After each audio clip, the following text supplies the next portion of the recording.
தேமுதிக உறுதியாக இருக்கும் என்பதை இன்றைக்கு நாங்கள் சொல்ல வந்திருக்கிறோம். இன்னைக்கு கேங்மேன் தொழிலாளர்களாகிய உங்களுக்கு நான் சொல்றது ஒரு விஷயம், அரசாங்கத்துக்கிட்ட உறுதியாக உங்களுடைய பிரச்சனையை நாங்கள் கொண்டு செல்வோம்.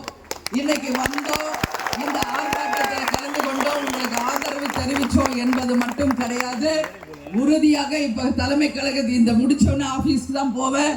முதலமைச்சருக்கு தேசிய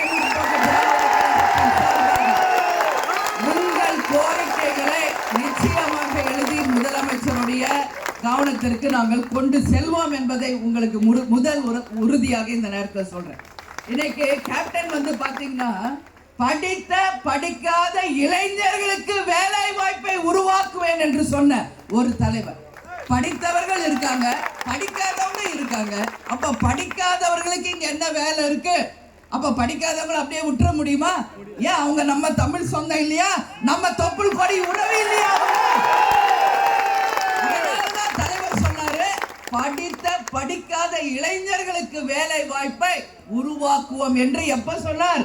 2006 முதல் தேர்தலிலே, முதல் தேர்தல் அறிக்கையிலே சொன்ன ஒரு தலைவர் கேப்டன் அவர்கள்.